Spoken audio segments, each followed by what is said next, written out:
Welcome to the Power Lunch Podcast, your midday dose of boldness, brilliance, and a little bit of badassery. I'm Amy Sousa, here with my powerhouse co-hosts, Tracie, Munce, and Lisa Carmichael, and we're coming in hot to shake things up. Each week, we dish out bite-sized, high-impact conversations on business, health, purpose, wealth, and the wild, beautiful chaos in between. Whether you're building your dream, rebooting your story, or just catching your breath, this is your space to get grounded, inspired, and reignited. This isn't just another podcast, it's your power move. Let's go.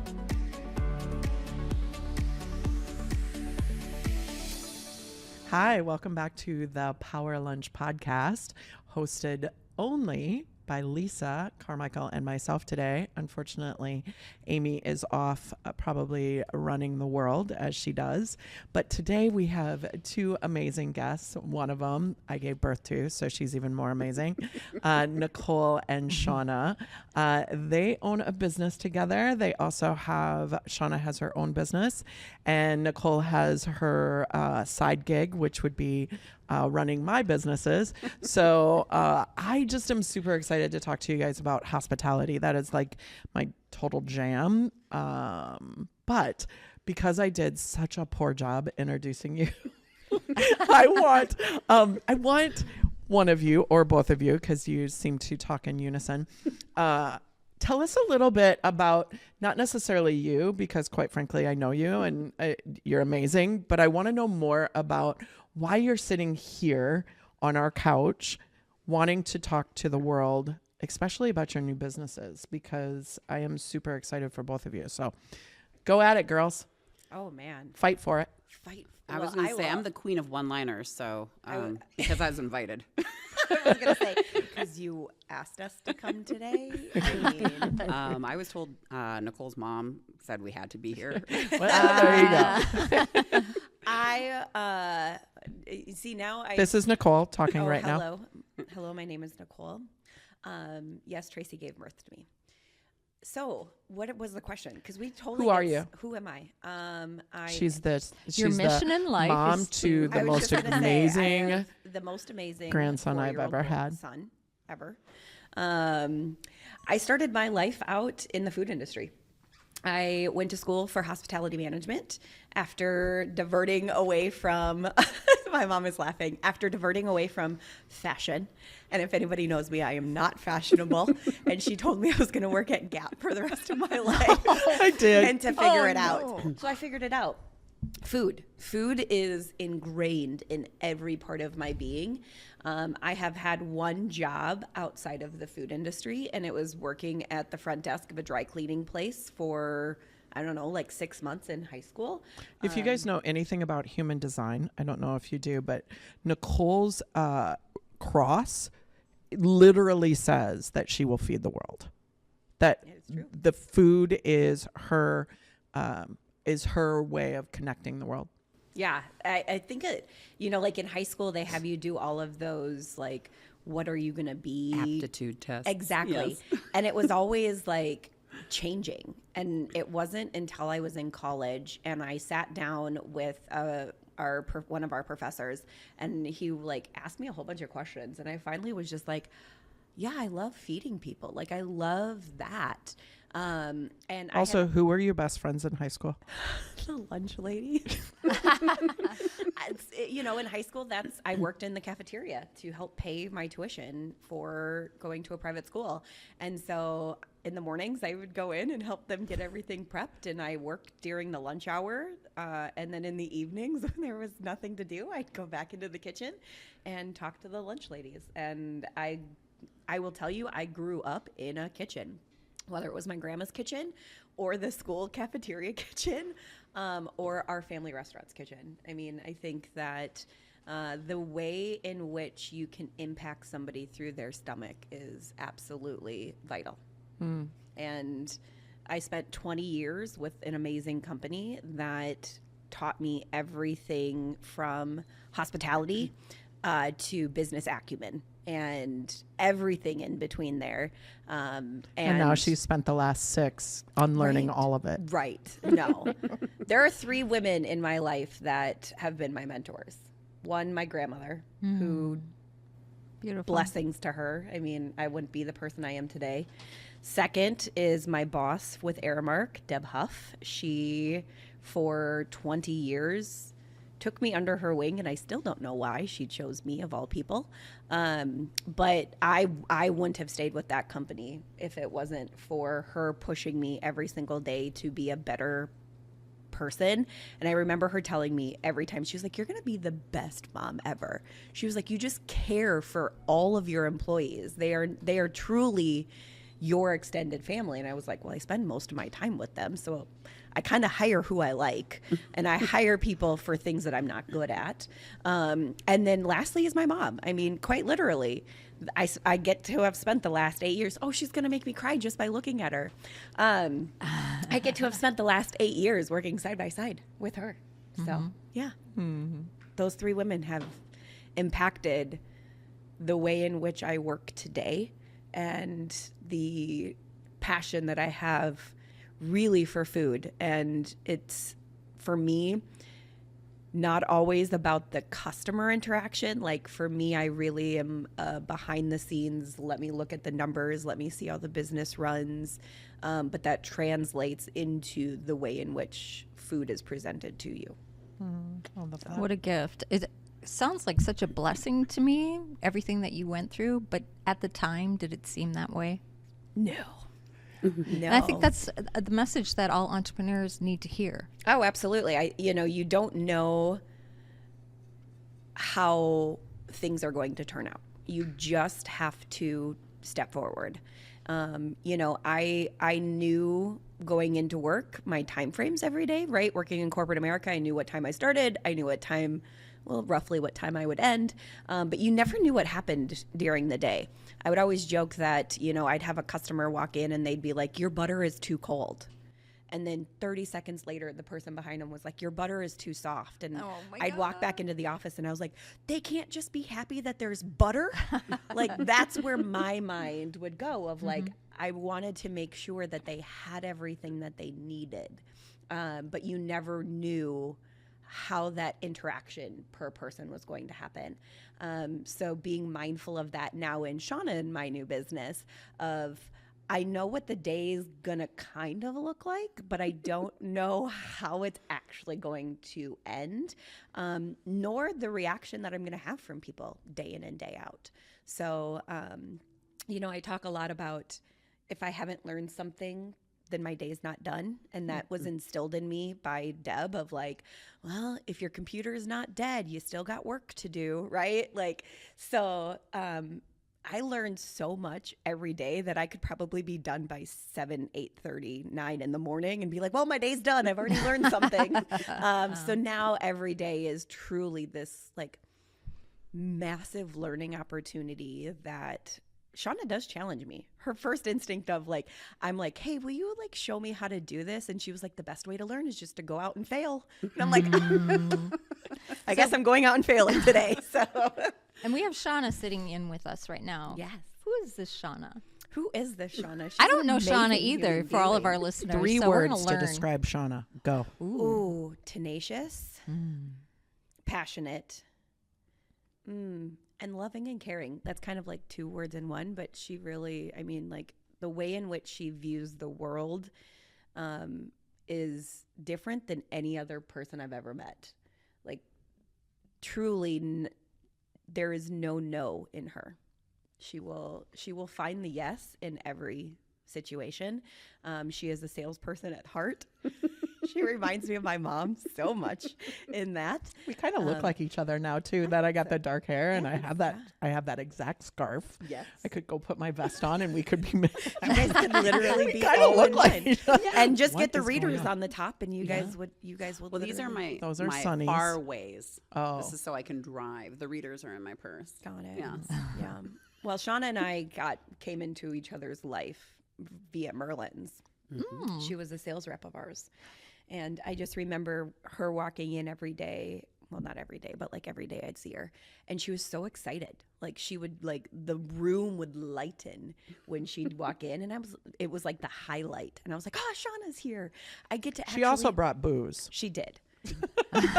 Bags and bottles. I would come in and they'd just be sitting around drinking. Oh, we're creating new cocktails. I'm like, the menu doesn't come out for 3 more months. I got a lot of work to do. We got some work to do. I gotta taste through things. I love it. But she, she just was a different soul of a person when she would walk in comparison to everybody else. It was just like this like enjoyment that I got excited. And our paths crossed yet again in a different part of our life. And I just remember her saying like, hey, I started this business. And I was like, I will be your secretary. I will go get your coffee. I just want to be in your world. And how do I do that? And she said yes. She gave me the opportunity. And every day I'm like, are you sure? I mean, I'm still waiting for my coffee, but That's true. But I've talked so much. Shauna, you get to express keep going. No, you get to tell us who you are now. Oh, I love hearing about me from other people. There's this book that I've been reading on and off for the last 25 years about how you're sitting in a movie theater and you're watching your life through your point of view. And you obviously see it very much just this one linear way. And then you walk into another movie theater and you see it from your mom's point of view, your life from your mom's point of view. You go into another one, you look at your life from your children's point of view or from your friend's point of view. And so it's always so interesting. We're our harshest critics. And so it's interesting to hear what other people or how other people see you. So, I mean, do keep talking about me. I don't mind at all. I like your version. She's lovely. I'd like to meet her. Maybe I could sell her a car. Then you truly would be the duplicate of my mom. She was a car salesperson. You mentioned that. Oh my gosh. Yeah. Hold on I used to tell Nicole, things. if I've sold it, you have to talk to me first, which was really funny because I used to sell cars and I used to sell food. I used to sell food. I also sold drugs, which was legal subscription legal, drugs. yes. Legal drugs. I mean, I used to, so she'd have to talk to me if she. I also sold sex, which I actually sold abstinence, so abstaining from sex. I also sold cigarettes. So if I've sold it, you have to talk to me first before you do it. Yes, I love that. It worked for most of it. We talked a lot. Yeah. We rarely talked. Nicole was nothing like me growing up. Thank God. Oh my gosh. If you want to talk polar opposite people, there we go. We are the two. I don't think we're here for this conversation, though, Nicole. I mean, you are on a couch, and I am a therapist, but yes. She is. Shauna is. I was. Well, yeah. there we go. Past life. Past life. Mm-hmm. Yeah. Well, we have talked a lot about Nicole. Yes. Tell us a little bit about you. Yes. Well, this is where like a whole nother episode comes into play. I mean, I even said at the beginning, just don't ask me how I got to be here because it's an absolutely amazing story. And I keep trying to tell it in a very short fashion, but it's a little challenging. I grew up on a farm in North Dakota, so agriculture is incredibly near and dear to my heart. My mother owned restaurants and bars and lounges, and our family was all about giving back to the community. In all of this, we traveled all over the world. I mean, it was just a fantastic upbringing. And every time we went somewhere, my father would always find the farmers of the community. And my mother would always find where the locals were shopping and eating and what their drinks were, like what their, regional dishes were. And so this is what I grew up on. So when I went off to school, I actually didn't know what I was going to do. I finished high school in California, and when I got there, I already had enough credits to graduate at 16. So instead of graduating me early, they allowed me to take all of these university classes, and that's when I took sociology and anthropology and archaeology and all of these ology classes that led me down this beautiful path of cultural and physical anthropology with an emphasis in Egyptology and South and Central American ancient history. So I grew up on Indiana Jones, and that everybody's going to have to rewind that like 7 times just to hear what you said. And it took me 12 years great. to be able to say it. Grew up on Indiana Jones, and Lara Croft was just coming out in the 90s as well. And so that's what I wanted to do. I wanted to go explore these ancient civilizations and cultures and just learn more about people from yesteryear. And I found myself in all of these fantastic bazaars and markets and farms all over the world having the same conversations that my mother and father did. And I would bring all that information back, and I was partnering with museums, and I put together cultural kids' night outs so families could come and experience these little pieces of culture in their own little hometown. So we would look at fabric that came from that region. We would taste foods. We would hear music. This is back when music was on tapes. And I would go buy tapes of local musicians from these places that I was at. And it was just fantastic. Never really thought outside of that world how I could easily move into other industries until baby number 2 was on the way. Baby number 1 grew up in a backpack and was literally raised by villages. And when baby 2 was on her way, I thought, maybe this is time to kind of set down some roots and figure out what the next path is going to be. From there, I opened a school in California and worked with the state of California to develop the universal pre-K curriculum. I worked at the university as a professor. I went back to school because cultural and physical anthropology wasn't necessarily what I was focused on anymore, so went into education and psychology and received degrees in both of those areas. Went on to do masters and certifications and get my license so that I could create therapeutic childcare programs for children who had experienced trauma, as well as terminally ill children. So worked with large hospitals in California.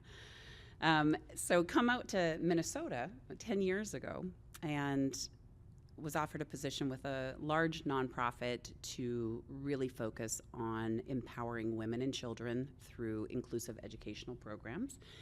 And was still thoroughly enjoying what I was doing, still had absolute passion for bringing light to all of what needed to be brought to light when it comes to the world of education. And I found myself asking myself the question more often, will I know when it's the right time to leave? And then COVID hit. Mm-hmm. And I'm not going to say that I brought it on, but I am going to say that it was a monumental moment of making a decision of there are so many other people that are coming into the industry of education with fresh ideas and new eyes. And I need to now step away from the table to make room for them at the table. Throughout this entire career and throughout my life, I had seen those movies. Nicole knows this one. This is verbatim of what I tell everybody. I had seen those movies where there was a person who had a little black bag on wheels and they walked into a fancy restaurant in San Francisco or Los Angeles or New York, and they pulled out these bottles of wine that had come from a small production, family-owned estate. And I knew that at some point I wanted to do that, but I didn't drink. But I knew I wanted to do that. I wanted to bring these stories to life. I wanted to tell the story of the farmer, of the families who owned this land, of the families that had worked this land. So in 2020, I stepped into the world of CPG, consumer packaged goods. Kara Golden, who's the owner and founder of Hint Water, was bringing Hint Water to market, and interviewed with her, and she said, I would love to have you be part of the team. And so I did that for just a very short period of time, and national accounts were my focus, and I had tremendous success. In education, you need to do what you say you're going to do, follow through on what the precedents you had started, and have incredibly communicative communication with people, very transparent communication. So this was who I had been for 20 years. So now I'm entering the world of retail, and I'm still performing under that same guise of education, and people were relating to that. And I had huge success. I was getting a tremendous amount of real estate in these national accounts. And some of the big companies were like, who is this person and what is this product? And we've got to talk to her. So that's when National Beverage Corps came knocking and asked if I would come on board and help them with visual merchandising for their corporate team. And did that for a year, but I still had this little vision of having this little black bag, right? After a year, I went and interviewed with a large wine, spirits, and beer distributor here in town, and their first question was, what's your favorite drink? Now, I didn't drink. And I didn't think that really had to be the criteria. Like, you had to have the passion for the product, right? And so I'm like, you know what? I love a lime LaCroix, and throw in a little grenadine. And they're looking at me like I am nuts. And they repeat the question just a little bit slower. What's your favorite drink? And I'm like, okay, they don't like sparkling water. I'm going to go to still water. And they're like, alcohol. What's your favorite alcohol? I'm like, oh, I don't know. And they're like, we have never hired someone who has zero experience in the liquor world. But something about you tells us you're going to be incredibly successful. Within a handful of months, they had promoted me to business development consultant, and I was handling all of their quote-unquote challenging accounts, or accounts that they had. Wait a minute. Wait, business we in. were one of those accounts. Wait a minute. How did you two meet? No, I'm just teasing. Nicole knows that story too. I do. And fast forward, I eventually got to go into a division that was focused exactly on those small producers, family-owned estates. These, like, when I say small production, I mean under 2,000 bottles a year are being made of wine.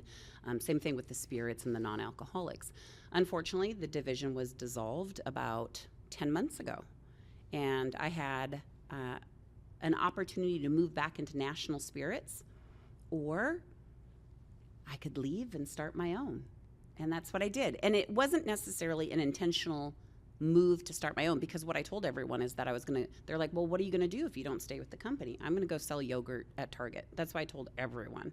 And they're like, you're going to go sell yogurt at Target? And I'm like, yes, I don't know if I'm going to represent Chobani or like whatever brand. I don't know what it is, but I think that's what I'm going to do. I just need a break for a minute to regroup. But as I was reaching out to my accounts and the suppliers that I worked with and let them know that I was leaving, they said, wait.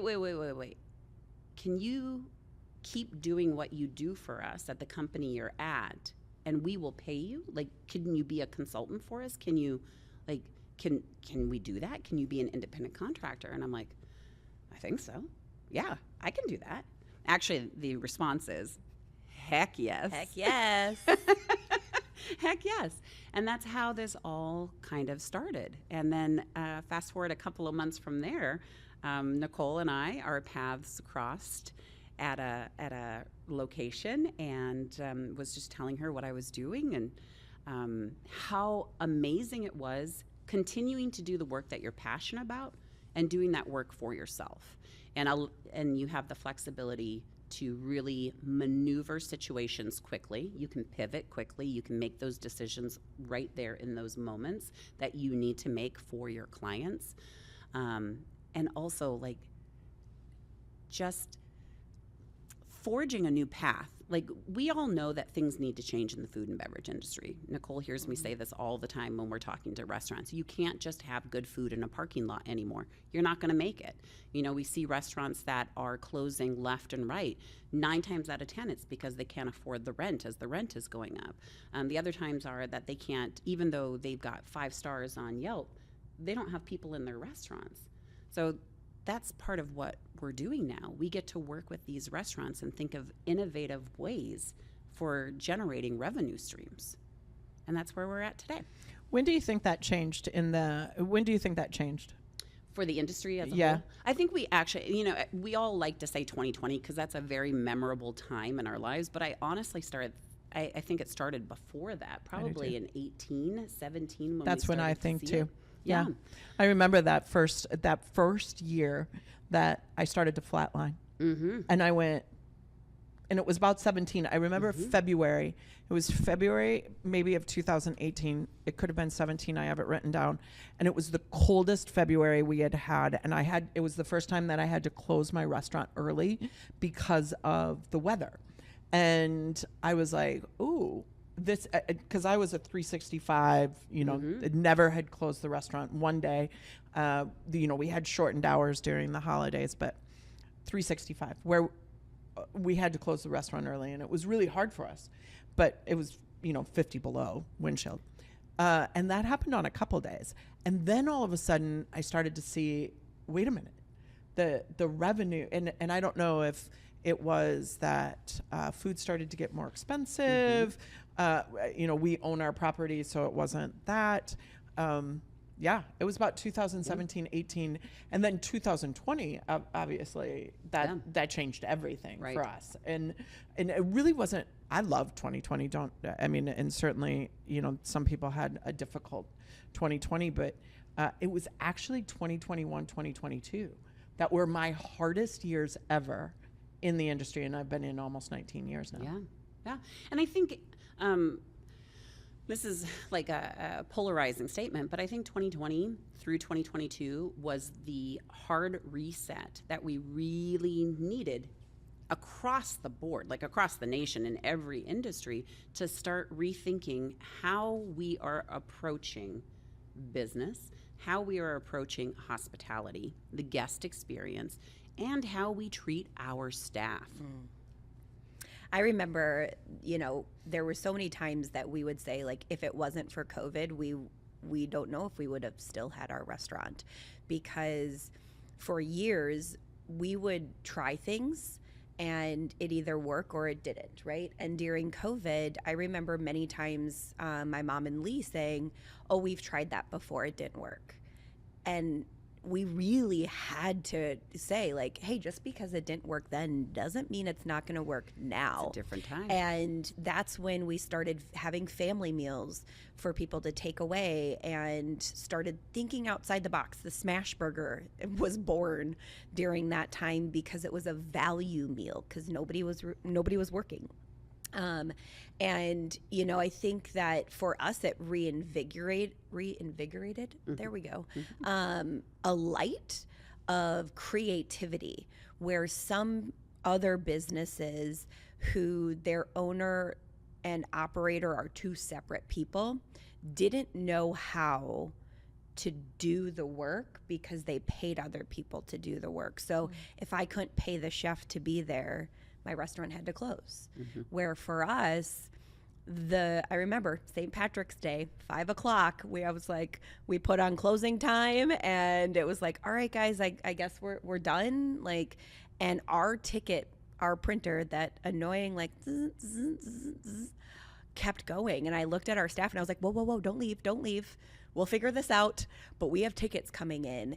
And we never missed a beat. Where other restaurants had to close because they didn't know how to operate, we just said, we'll figure it out. Like, That's right. We washed the dishes, we stocked the food, we prepped the food, we taught our managers what to do if they were willing to do it. And I also, that hospitality piece of, I think our staff at that point in time really looked at us differently because we were in the trenches. We were the ones that were in the weeds constantly, right? You go into restaurants and you always hear the bartenders and the servers are like, we're in the weeds. And the manager's like, okay. And they're just like sitting back, drinking their drink, or right? Like, you hear all these stories where, I think there's like an appreciation where they can look at it and be like, oh, now you know how I feel.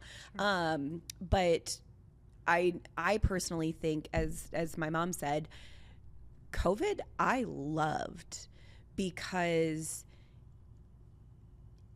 it challenged our business, it challenged our mindset, and now 6 years later we can still sit here and say, oh my gosh, it was so much fun. Like, we rallied around each other, and I remember every day at 2:00 we'd turn on the TV and we'd see what's going on in the world, right? You'd have the sound on, but we were dancing in the kitchen. and we were laughing, and people would come in and they're like, oh, all I've done is watch TV today. And I was like, I haven't sat down in 17 hours. Like, I would love to be you right now. I think something that Shawna said that was really key, though, is that how we manage our staff is different today than it was in 2019. It has to be.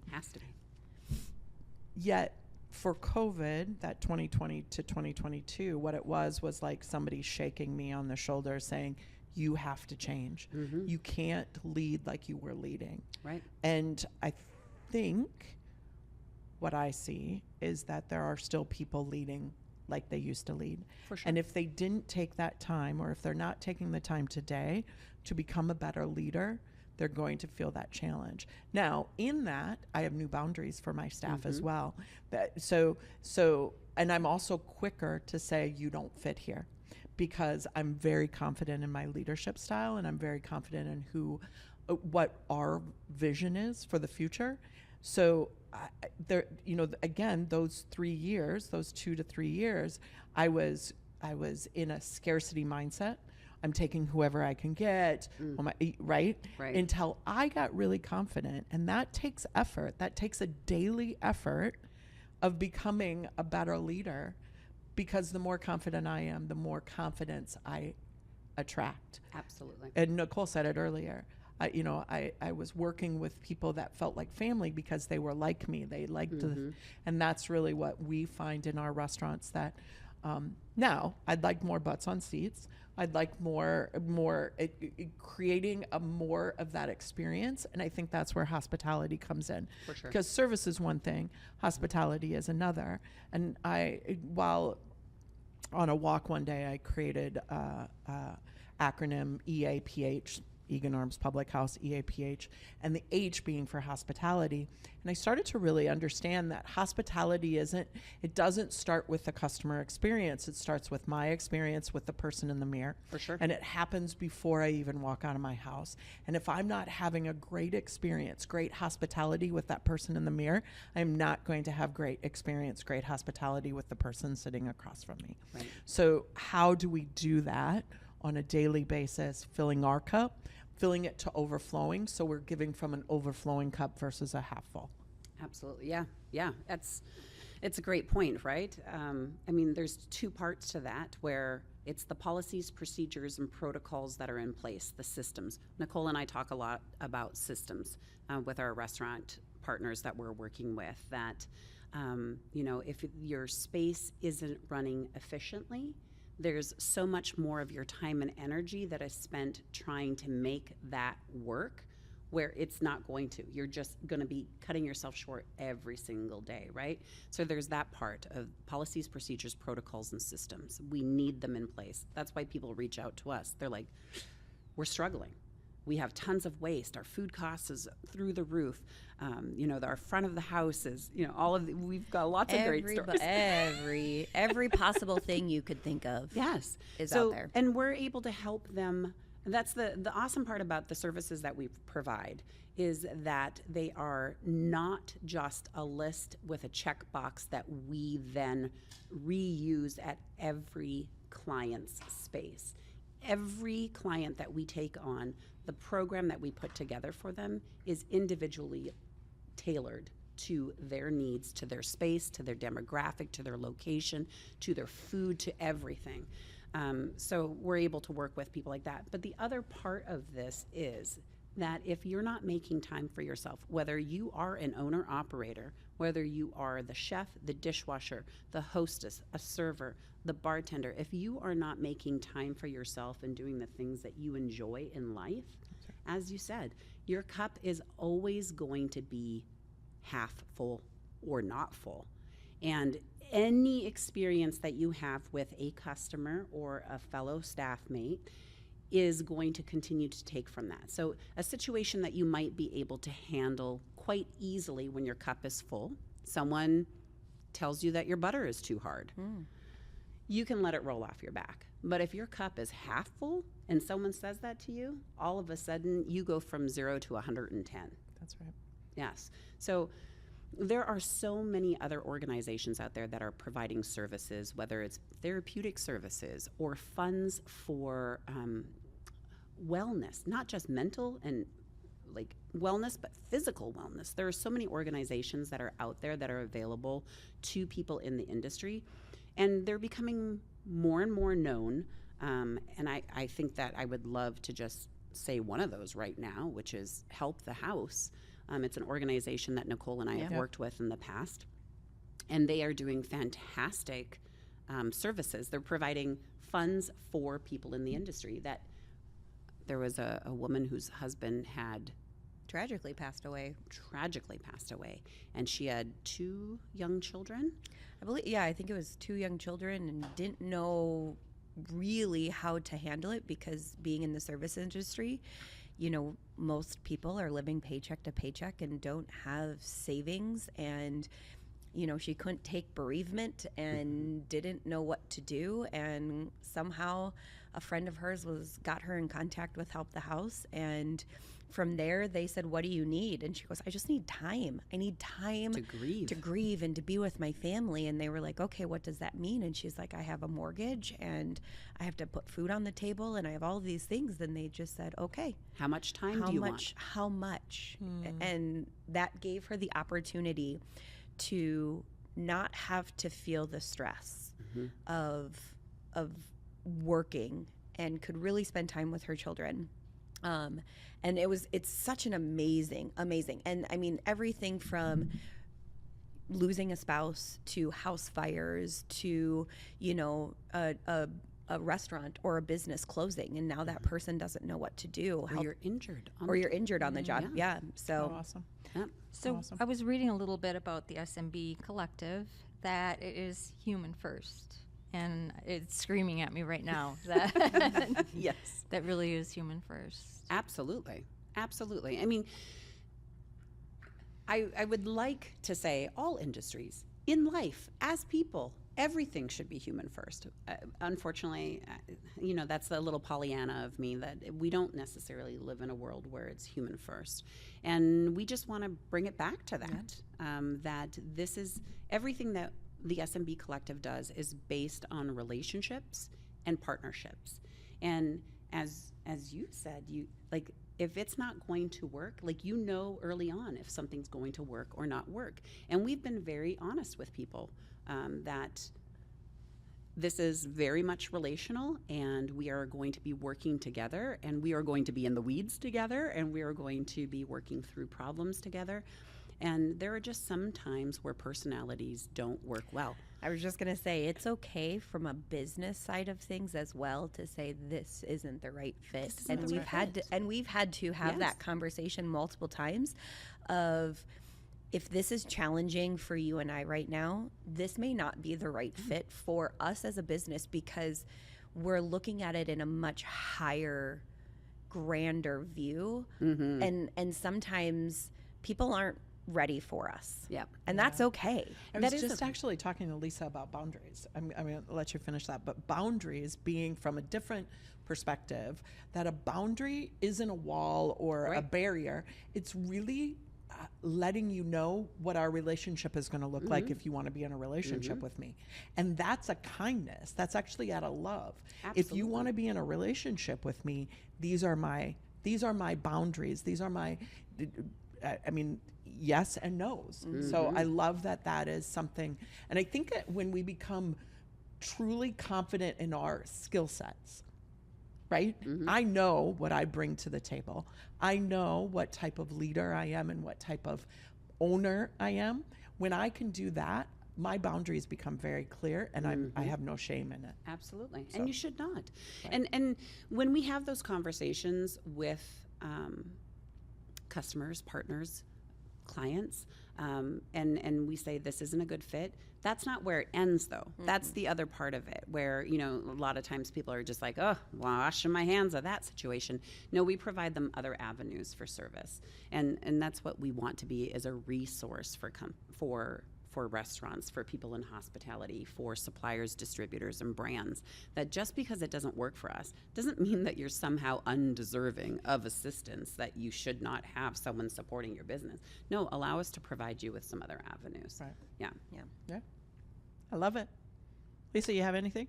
Oh, I have a ton of This questions. was such a This great was such conversation. A great conversation. Yeah. I love that I created a talker because I never, I mean, like you're my favorite travel buddy. Oh yeah, we could talk for hours. Like we can be in Spain and never leave our little apartment and we spend just the have whole so much day time. just hanging out and talking. And So I have rapid fire questions and we're going to finish with those. You guys ready? let's do it. Yes. Okay. Fast. All three of you. Oh, okay. Okay. Wine, cocktail, or mocktail? Mocktail. Cocktail. Mocktail. First word that describes your new business together, Shauna, Nicole? Exciting. Glitterific. I love that. Who's the organized one and who's the creative one? Shauna and Shauna.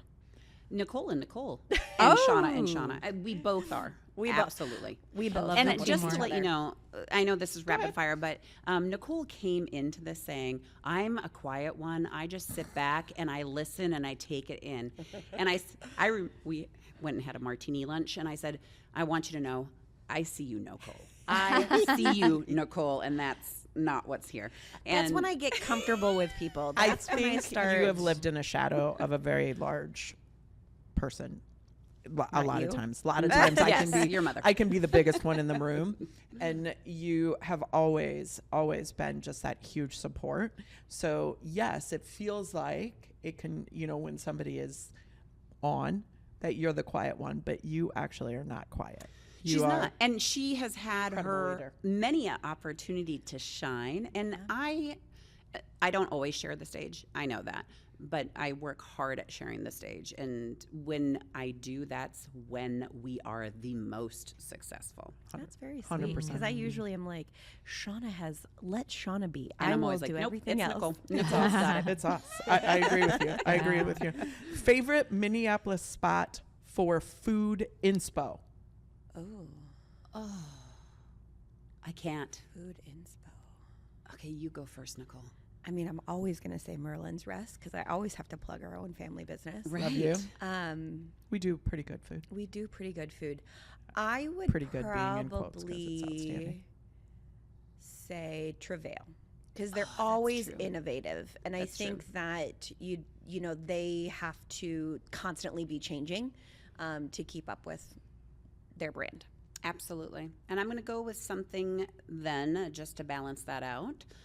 Something that you don't necessarily hear me say very often, which is more of a chain plug, but Manny's, part of a restaurant group, like Manny's, because that's like the staple, that's got all the anchor pieces of it. You know you're going to go there, and it is going to be consistently delicious. Absolutely. And hospitality. Oh, 100%. And hospitality. And I am going to throw out one other restaurant group because they are continually innovative as well, which is Jester Concepts. Yeah. Mm-hmm. Their cocktail program? Yeah, phenomenal. On point. I mean, now that we got started, oh my gosh, DDP restaurant group, Yeah, Inner right, Bloom. just- Now that we're getting started, yeah. We All can right. keep going. Dream collab, restaurant, chef, or brand you'd love to work with?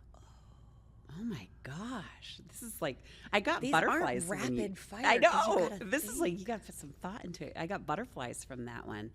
So I have already worked with probably one of my dream individuals, which is Yia Vang and his entire team at V9. And I would like to continue to grow some programming with them. It wasn't until Go ahead and respond to that text message I sent you last week. I'm gonna need to go and have one of those tomahawk. No, Pork chops. Pork The pork chops. chops. Yes. Yeah, we need to go. Let's go. I love a good pork chop. I was introduced to this group via Shauna, but the Earl Giles team. Oh, yeah. I mean, their apothecary. Whew. Yeah. I mean, Shout out to Mike Lier. Shout out. Talk about Willy Wonka's factory and what he can do with hot dog juice, Water. concentrated water. I mean, like, that man is magical. He is. One thing you both always agree on. Everything. I Well, we had a really interesting conversation with a friend of ours. a friend of ours, that kept trying to say, but what happens when this happens? And we just kept looking at each other and we're like, well, that wouldn't happen because we continually are having conversations about stressful points and what's working, what's not working. We're both very open to it. So we agree on everything and we disagree on very little. It's so funny. Like, we'll go 2 days without talking to each other, and I'm like, this is weird. Yes. And then she'll text me, and she's like, "Are you mad at me?" And I was like, "Girl, no." Like, she was like, "You haven't talked to me yet today," and I was like, "Cause I'm out in the field working our business." She's hilarious. So she would be the one that would text, "Are you mad at me?" Because we had to do this little. Where did we just do that little study at? We were at an event somewhere. And they said, if you see someone you know walking down the street toward us, you were there. And they did not look at you or say hello. How would you react? And Nicole's losing her mind because the person she sees is me. And she's like, oh, she's mad at me. And, oh, I did something to make her angry. And my person was Nicole. And I'm like, oh, she must have earbuds in and she didn't see me. Mine's like, thank God they didn't see me. Oh, no. I know, it's horrible. Okay, red, white, rosé, or sparkling? Choose one. Sparkling. Sparkling rosé. Clear. White? Or whatever. Clear. Nothing. I don't want it. I'm a rosé. No sparkles, nothing. Go to Simple. comfort Give me food after a water. long shift, after a long day. Pizza and hot dogs. Macaroni, pizza, and hot dogs together. Gas station hot dogs, by the way. I say that all the time. Or Meteor. Meteor has the best kimchi hot dog ever. That's funny. Definitely pasta, mac and cheese, Kraft, deliciousness. Throw a hot dog in there too. It's even better. Love it. Lisa? Shauna, you're going to love this story. As a joke, my husband made my tea with hot dog water. Oh, was that a joke? Fool's. That was a joke. That was a joke. And now I'm listening to you. Is this like a he new funny, kind of a or- drink that I should be promoting? You absolutely should be. There you go. Let your husband know that he is innovative. He's innovative. Oh, okay. Yes. Okay, so We will present as an R&D option at one of our fine you go. establishments. Hot dog just tea. give us credit. Gavin Kaysen, Jesse Pollock, we're coming to you with a hot dog water cocktail. The man next thought week. he was hilarious. Let's see. I'm just running through that. Who talks to strangers first? Me. Shauna. Yeah. But Nicole is like right there. Like I might be the first one to initiate, but she's the one telling her life story. I love it. Love it. Local Minnesota brand you absolutely love. You can plug one of your people if you'd King like. Coil Spirits. Ooh, love I was that. going to say Coffee Wample. Yep. Their coffee, divine. Yep. Nicole does an amazing job. Who's most likely to cry? Sorry. Who's most likely to cry laughing during a work day? Both of us. I was gonna say, I mean, that's good. And then let's healthy. finish with this. Before I do, I just really want to say thank you to both of you for being here. Obviously, this conversation went longer than our normal conversations, but I just didn't want to stop. Because, first off, I love everything you guys are talking about. I love your backstories on both of you. And obviously, food hospitality is my lifeline as well. And in saying that, Lisa, do you have anything you want to? I just want to commend you just being friends and starting a new business and where you're at in such a short time. And I'm so excited to share in the show notes all the little nuggets that you shared, all the chefs, all the restaurants. Right. Yeah. Yeah. Thank you. Yeah. What's funny is this is only one of our businesses. We haven't even gotten into our second business. That'll be episode 2. Okay. Episode 17. Yeah, when you have another hour to listen Right. to the This Power was Lunch great, though. podcast. I think that there was a lot of value in this, especially if you're a restaurateur or in the hospitality industry, or if you just are looking to start a business with one of your friends. I mean, first off, it's not easy being in business with people that you not intimately, but We like intimately love know each other. love each other, because it can be a challenge. It can be a challenge because you're navigating friendship as well as professionalism. So I see that. I also know what it's like working with Nicole, and she is outstanding.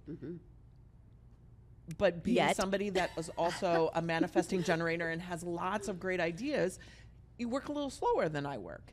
And I love that about you because you see everything when I am like, oh, let's do this. So I love that you get to work with her every single day. You're the blessed one, Shauna. I am. Because you get to work with this little rascal.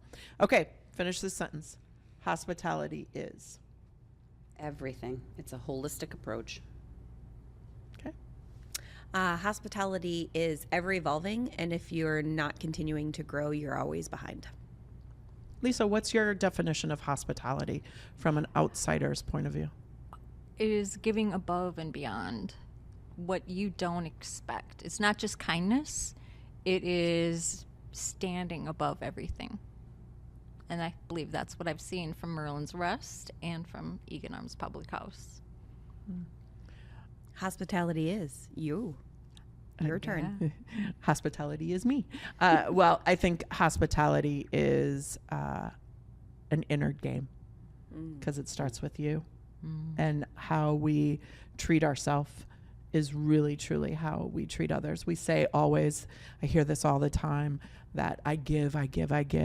But if we're not in a place, and Lisa talked about this in a previous episode about receiving, if we don't know how to receive and fill our own cup and create that within us, we'll always be chasing that what is hospitality, because it'll never be enough. So if you're a giver, you got to be a receiver. So thank you so much, ladies. You're an outstanding. Beautiful. Thank you. Let's go. Let's go. Thank you so much for joining us for today's episode. If something we shared sparked a new idea, gave you a fresh perspective, or simply made you feel seen, we'd love for you to pass it on. Share this episode with a friend, a colleague, or a fellow powerhouse woman who's walking her own journey. And if you haven't yet, don't forget to subscribe so you'll never miss an episode. Until next time, keep showing up, keep rising, and remember, there's no ceiling you can't break through.